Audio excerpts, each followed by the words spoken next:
comme nous l'avons dit, on a commencé par une femme. On va laisser l'honneur aussi à une autre grande dame d'intervenir. Donc, Madame Ramatoulaye Camara, chef de cabinet du ministère du Travail et de la fonction publique. Merci, Monsieur Ba. Monsieur le Premier ministre, chef du gouvernement, Monsieur le ministre secrétaire général de la présidence, Monsieur le ministre directeur de cabinet de la présidence, Mesdames et Messieurs les membres du gouvernement. Vous me permettrez ici ce soir de parler en vos noms parce qu'il m'a été demandé de parler du renouveau de l'action gouvernementale sous l'ère du CNRD. En ma qualité de chef de cabinet du ministère du Travail et de la fonction publique, j'œuvre quotidiennement auprès de mon ministre pour l'exécution des missions qui nous ont été assignées. Vous conviendrez avec moi que l'importance d'une gestion efficace des ressources humaines dans le monde d'aujourd'hui n'est pas surestimée. À l'arrivée du CNRD, à la mise en place du gouvernement, quand nous sommes arrivés au ministère du Travail et de la fonction publique, nous nous sommes attelés à dresser un état des lieux. Et les missions que nous nous sommes rapidement fixées étaient de maîtriser l'effectif des fonctionnaires. Donc, quand je dis fonctionnaires, des agents de l'État. Comme vous le savez, nous avons 3 principaux axes d'intervention au ministère du Travail et de la fonction publique. Permettez-moi de parler de ce département, car c'est ce département que je maîtrise le mieux, des actions que nous avons menées au sein de notre département. Donc, les principaux axes, comme je le disais, sont la régulation du monde du travail, c'est-à-dire le domaine du travail. Ensuite, la gestion des agents de l'État et la promotion de la protection sociale. Au sein du ministère, nous avons entrepris des réformes audacieuses parce qu'il fallait déjà, dans un premier temps, maîtriser l'effectif de la fonction publique. C'est pour ça que nous avons initié de nombreuses missions de contrôle pour établir le nombre exact de fonctionnaires. Et c'est pour ça que nous avons aussi fait des croisements avec les fichiers, le fichier général, le fichier de gestion administrative, le fichier de la CNSS et d'autres fichiers. On est allé même plus loin, on a fait des croisements avec les fichiers des institutions et même de certaines entreprises parce qu'il était important pour nous de dénicher le personnel fictif et le personnel qui était en position de double mandatement.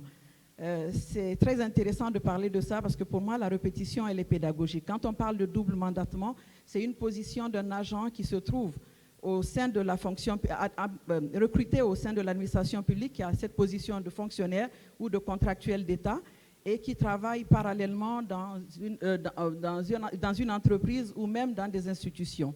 Et ensuite, nous avons également procédé à des réformes institutionnelles. Ces réformes visaient également à rationaliser et à mettre en cohérence les structures de l'administration publique. C'est d'ailleurs pourquoi nous avons examiné et validé tous les projets de cadre organique que nous avons validés.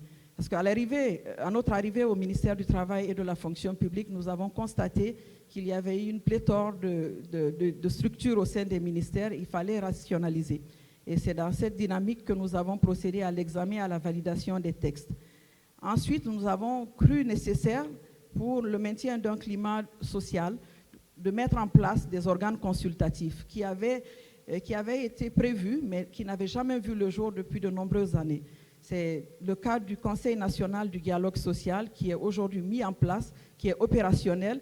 Et d'ailleurs, très prochainement, nous allons procéder à la signature de la Charte nationale du dialogue social. Ensuite, nous avons mis en place au sein des différents départements ministériels le conseil de discipline. Et ensuite, au niveau de la fonction publique générale, on a mis le conseil de discipline de la fonction publique qui statue vraiment en deuxième recours après les conseils de discipline des départements.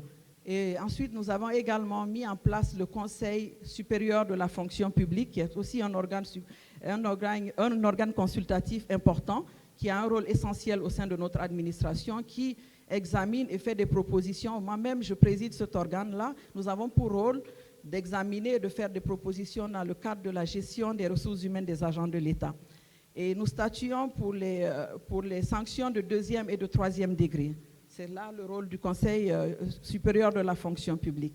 Ensuite, nous avons aussi procédé à la vulgarisation du code d'éthique de l'agent public parce qu'il était important de faire une sensibilisation, d'expliquer quelles sont les bonnes pratiques pour permettre de lutter contre la corruption et aussi inculquer des bonnes valeurs au sein de notre administration. Qui dit une administration efficace et efficiente veut un personnel compétent et qualifié. Donc c'est dans cette dynamique également que nous avons aussi restructuré nos caisses de protection sociale. Nous avons, comme vous le savez, au sein de notre département, nous avons la Caisse nationale de prévoyance sociale qui s'occupe de la protection sociale des agents de l'État et la Caisse nationale de sécurité sociale qui s'occupe de la protection sociale du personnel des établissements privés.